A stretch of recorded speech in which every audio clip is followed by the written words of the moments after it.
These are the notes on oxidation reduction, part 2. Now, there are many things about redox. Remember, that's another way to say oxidation reduction that can be very confusing. So a lot of times when things get tricky, we will use mnemonic devices to remember what they mean. Mnemonic devices with a silent M are just silly things that stick in our mind easily and help us keep things straight. Okay, an example is, my very educated mother just served us nachos. That would be to remember the order of the planets. Okay, oil rig is the one that we're going to use in redox. Oil rig will help you remember which one is which. Oxidation and reduction. Oil rig. So oxidation is loss. Reduction is gain. Oxidation is loss. Reduction is gain. Oil rig. Because the electron, watch that little electrode there, is going from one to the other, at least partially or wholly, completely. So oxidation is loss of an electron. Reduction is gain of an electron. It could be more than one, but that's the way to remember which is which. Okay? So even though reduction sounds like, hey, I'm losing weight, my waistline is reducing, it's reduction. Yeah, in this case, you're actually gaining something for reduction. So this is the way to remember which is which. So even though mnemonic devices might seem to be obnoxious or even kind of annoying, they do stick in our mind and they help us keep track of what is going on. Because it's true that negative numbers, in this case we're talking about electrons, are one thing that often confound the human mind. So knowing that oxidation is loss and reduction is gain is going to help you keep this concept straight. Okay? Got it? So now, looking at the formation of cations and anions, we can look at it a little bit differently. We can think about the loss of electrons as you know what, and the gain of electrons as you know what. So in this case, who has been oxidized, who has been reduced?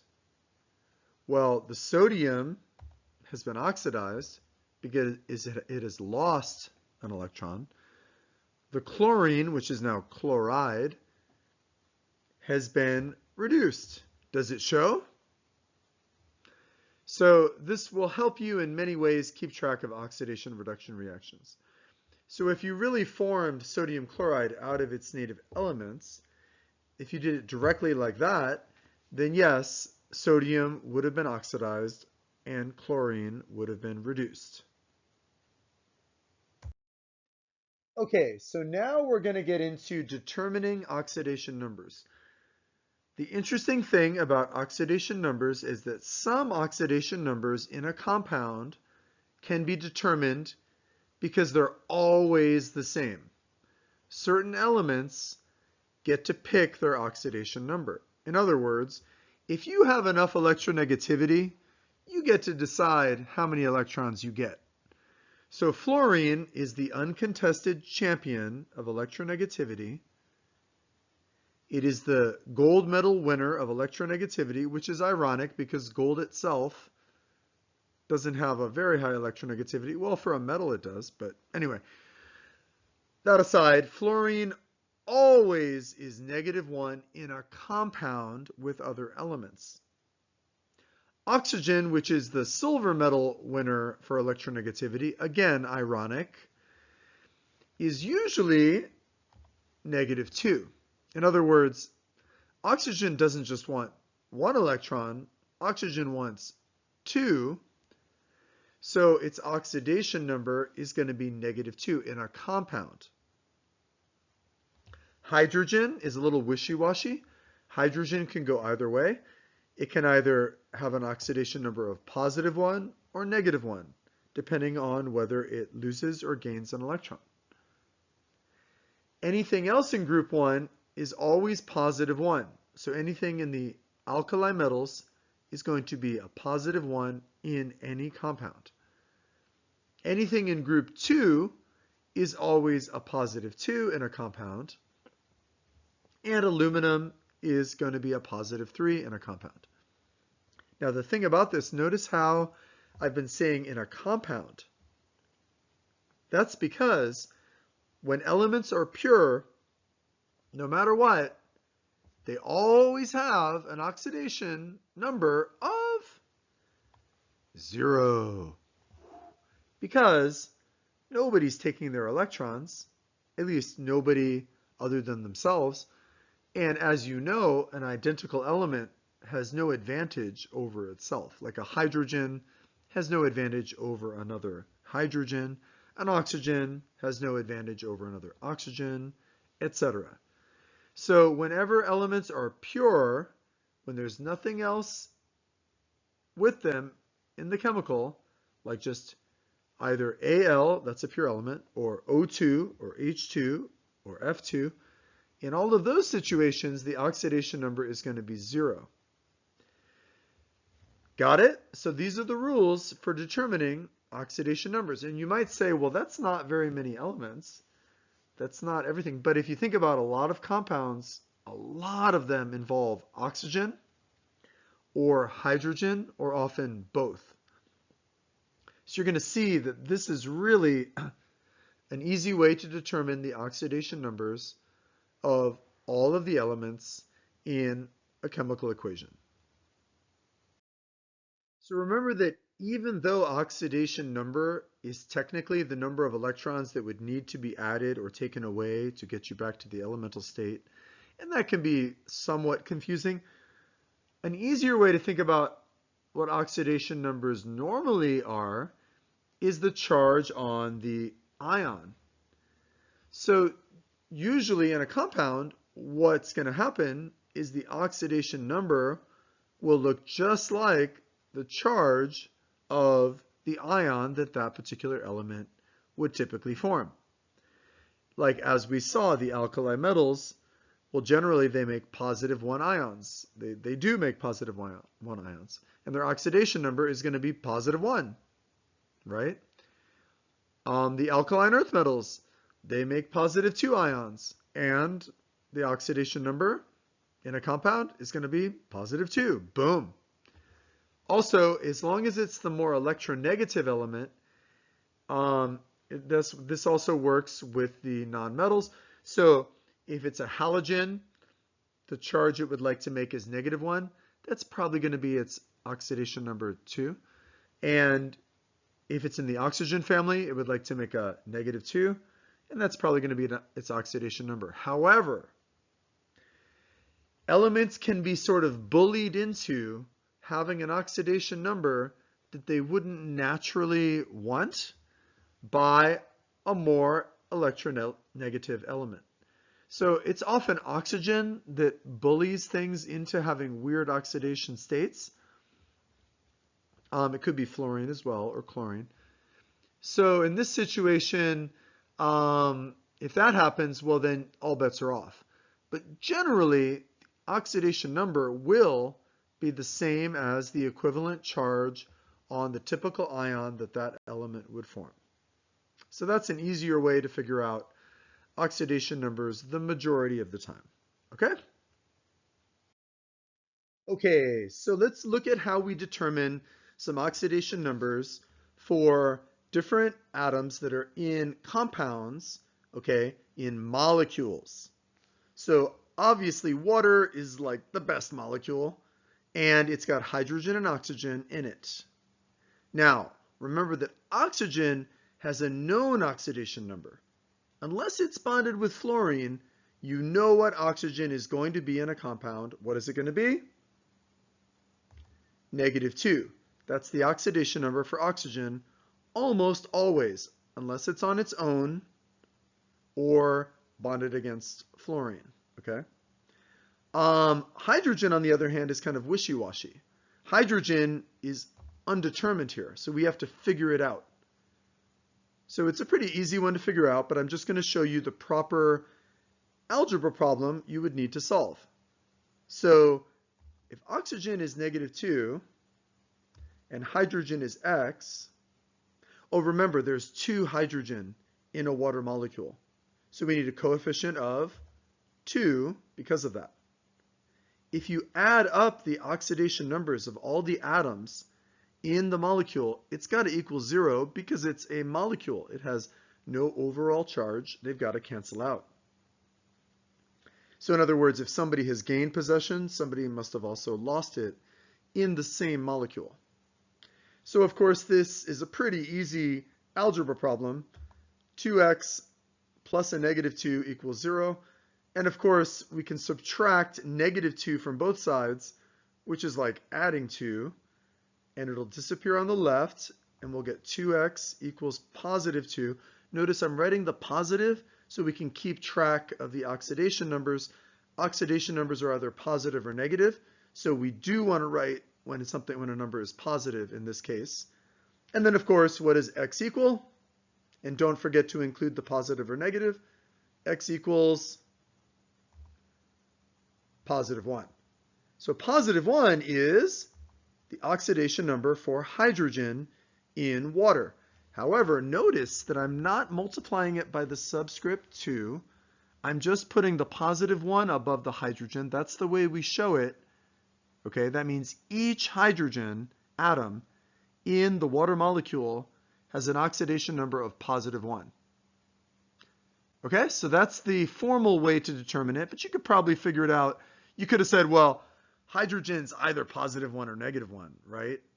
And if the oxygen is already negative, so it's got to be the positive version because you got to have no charge on the molecule. So that would be the quicker way to figure it out. Now let's look at hydrofluoric acid, HF. Well, remember that fluorine really, even more than oxygen, gets to pick its oxidation number. If it's in a compound, okay, the oxidation number of fluorine is going to be -1. It's going to get that electron, okay, at least partially.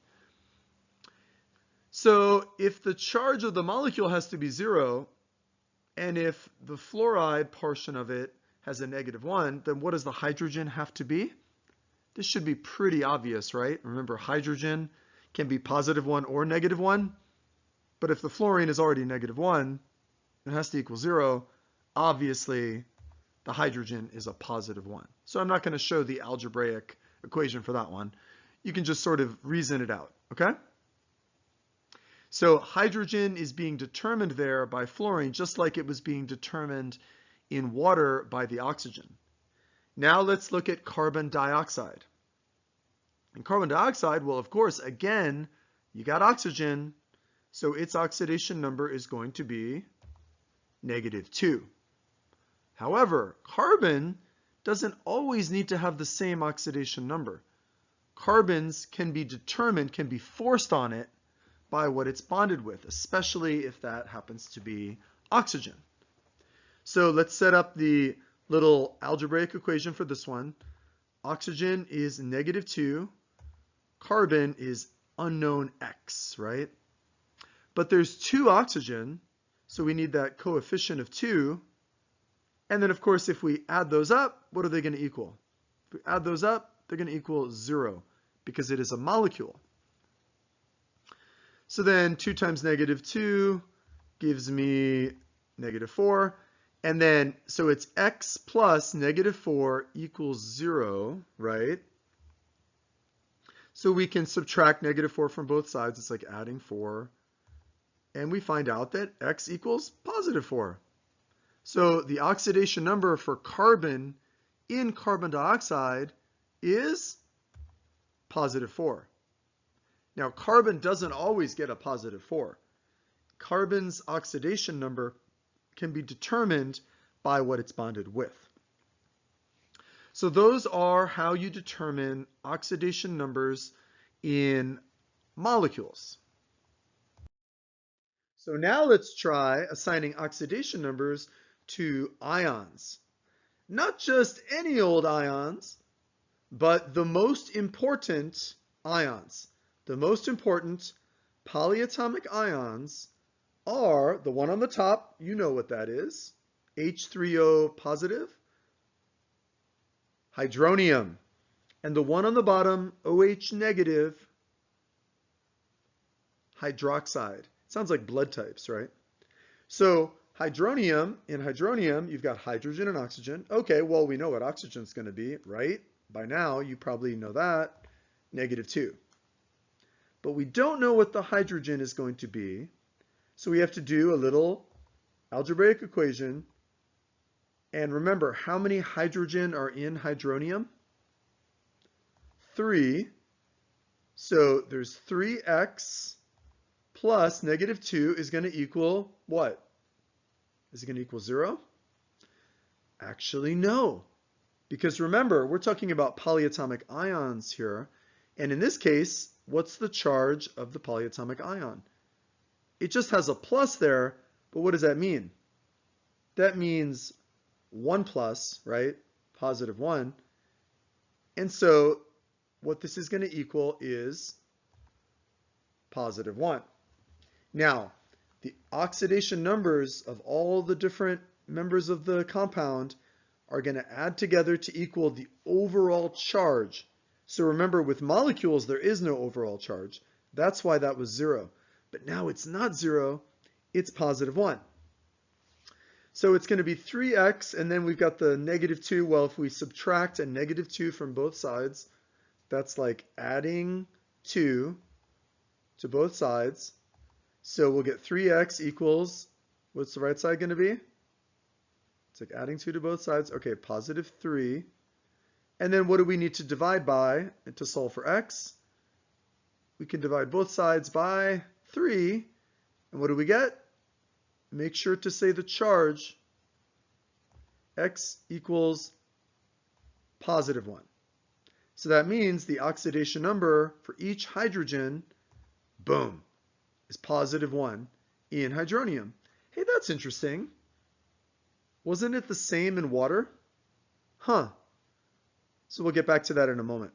Let's do hydroxide. Okay, hydroxide has, we know oxygen again, going to be -2, and we got to determine the hydrogen.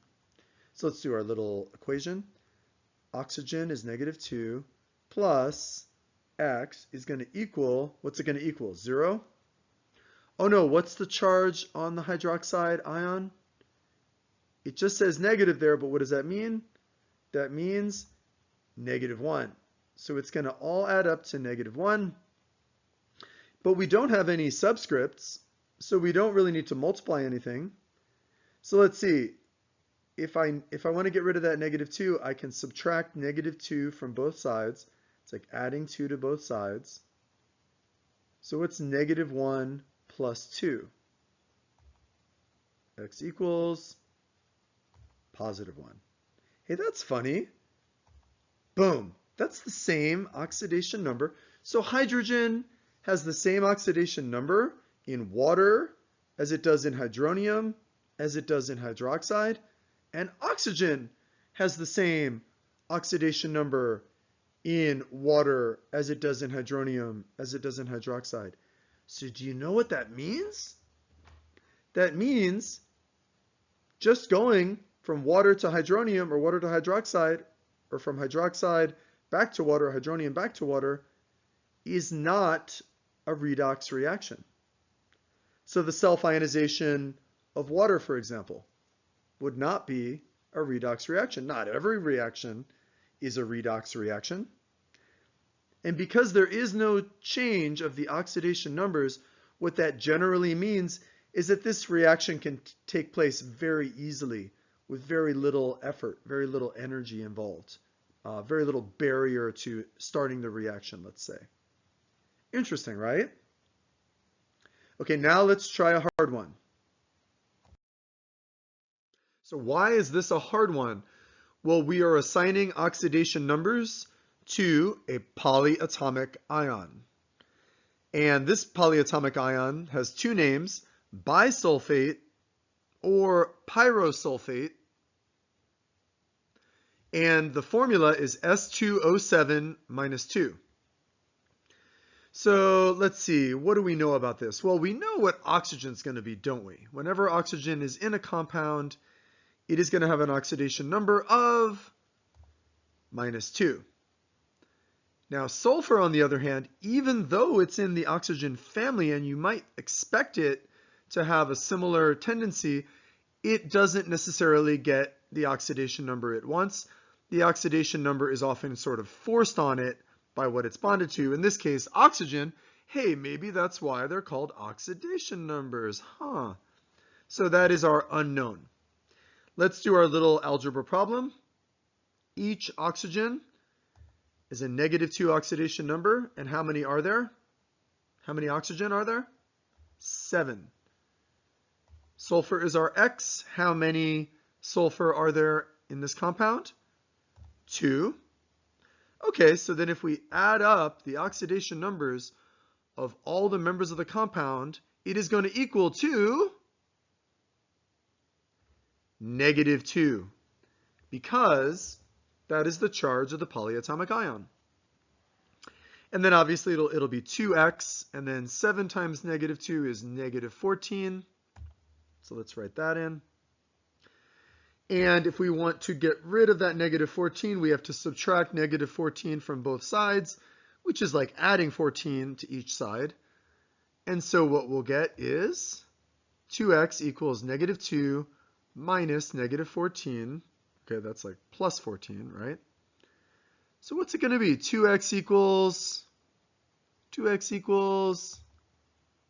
positive 12. Well, then to solve for x, we have to divide both sides by 2.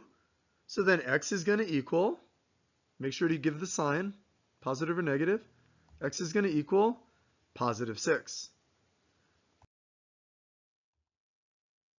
So you can determine the oxidation number for the sulfur in this compound based on how much oxygen is basically attacking it. So think about what that means. That means it is losing possession of 6 of its, let's say, original electrons. Each oxygen is gaining possession of 2 more than its original electrons. So remember, oxidation is loss, reduction is gain. You have to think about what's going on here. But basically, it's kind of obvious oxygen is hogging the electrons, as it often does. Okay? And if you can do the oxidation number for the sulfur in this compound, you could pretty much do anything. This is about as hard as it gets in terms of determining oxidation number. Okay? And this one just basically goes through what we just did. We knew what oxygen's oxidation number would be. So we had to determine the oxidation number for sulfur. And we used that little geometric formula inside the red box. And after crunching the numbers, we found out that x was equal to positive 6. So that is the oxidation number for sulfur. And of course, we knew the oxygen oxidation number going in. And notice that if you plug those back in and solve for the total, you wind up with the charge of the ion, which is like doing it backwards. So you can also use that to determine, if you don't know the charge of the ion, you can use the sum of all the oxidation numbers the other way around to determine the charge of the ion, like it shows at the bottom there. So now we're going to look at some reactions we've seen before, but thinking about them in terms of redox. So remember that acids react with metals, at least the base metals, not the noble metals. So all metals that are above hydrogen in the activity series react with acids and release hydrogen gas. But what are they really reacting with? Remember, acids get a lot of credit, but all they really do is fall apart. And then they generate hydronium. So let's look at an example of a reaction between hydronium and a metal that's above hydrogen on the activity series, like zinc. Because this is really the reaction that is occurring with any acid and a metal higher than hydrogen on the activity series. It's basically this same exact reaction. So is the reaction of zinc with, let's say, hydrochloric acid a redox reaction? Well, first of all, let's forget about the fact that it's hydrochloric acid because it breaks apart, makes hydronium. It's the hydronium that's having the real reaction. So let's look at hydronium plus zinc, and then the products on the right, water, hydrogen, and zinc. But this time, ionized zinc. So let's assign the oxidation numbers that we can. Let's see, oxygen's going to be -2 in that compound. It's going to be -2 over there as well. Oh, well, that makes the hydrogen there a +1 and the hydrogen there a +1. Oh yeah, we did those earlier. Okay. What else can we assign? Well, look, there's zinc on its own. Pure zinc on the reactant side, on the left side. Well, that's a pure element. Pure elements are always 0. Because nobody's stealing their electrons, nobody's giving them electrons. They're on their own. Okay? Oh, I think I see another pure element. Do you see another pure element that'll be 0? It's actually the hydrogen is 0. And then I see ions of zinc. Well, then their oxidation number will have to add up to the charge of the ion. But since there's only one thing there, it's got to be the same as the charge of the ion. So what's the oxidation number for zinc +2? +2. Oxidation number of +2. So what has changed here? If we're looking for redox, we're looking for a change between the left side and the right side. Oh wait, the zinc started out as 0 and it ended up +2. It went up. Okay, interesting. Okay, it went up in oxidation number. And then here's this hydrogen here that's a 0, but where did that come from? Well, it must have come out of the hydronium, which started out as a +1. So that means some of the hydrogen went from +1 to 0. Okay, it went down. Okay, so other hydrogen remained the same. Notice the hydrogen that was in the water in the product side kept the same oxidation number. So not all of the hydrogen underwent that change. Okay, but we had something go up and we had something go down. So comparing the oxidation numbers, you see that zinc went from 0 to +2. Hydrogen atoms, some of them, went from +1 to 0. So is this a redox reaction? Yes, this is a redox reaction. In a redox reaction, the oxidation numbers of atoms that are oxidized increase, so zinc was oxidized. And those of atoms that are reduced decreased, so hydrogen was reduced. The number went down from +1 to 0. That's why it's called reduction, because the oxidation number goes down. What that really means is that the hydrogen acquired electrons, so it gained electrons, and the zinc lost electrons. Remember, oxidation is loss. So it's a little tricky to keep track of that, but this is how we tell if a reaction is a redox reaction. Now, the other problem here is this reaction isn't even balanced. How do I know this is not balanced? Well, look, it's not the same number of hydrogen atoms on both sides. Oh, that's it. But even one little hydrogen atom discrepancy requires balancing. So can you see a way to balance this? We got 3 on the left and we got 4 on the right, hydrogen atoms. Oh yeah, odd even. So that'll give us 2 hydronium and that'll give us 2 oxygen atoms on the left. So then how do we get 2 oxygen atoms on the right? Oh yeah, we need a 2 before the water. Okay. And what else do we need? Will that do it? Will that do it? Yes. A lot of times, just adding a couple of coefficients of 2 will balance many chemical equations. Now notice there's a few ways of thinking about what's happening here. Okay. The hydronium is kind of winding up water, but it's losing a hydrogen each. And those are the ones that make the hydrogen molecule, which is the bubbles that come out from the reaction. Whenever we see an acid versus metal reaction, the bubbles coming out are the hydrogen. That's one way to generate hydrogen. The other thing to focus on is just the zinc itself. Let's look at just what the zinc is doing. On the left side, it's there, but it's atomic. On the right side, it's ionized. So if we take just the perspective of the zinc and ignore everything that's around it, it looks like this. So on the reactant side, we had zinc atoms. Then on the product side, we had zinc ions. So what's the difference between a zinc atom and a zinc ion? What's the only difference that there really is between them? Remember that the zinc cation has lost something. What has it lost? It has lost electrons. 2 electrons, in fact. So if each zinc atom is turning into a zinc ion, you could think of it as generating 2 electrons. Now those electrons can be used for, I don't know, various things like electronics. And that is why oxidation reduction reactions, redox, have a very close affinity to understanding batteries. That is the end of Notes on Oxidation Reduction Part 2. We will continue with that in Part 3. Bye.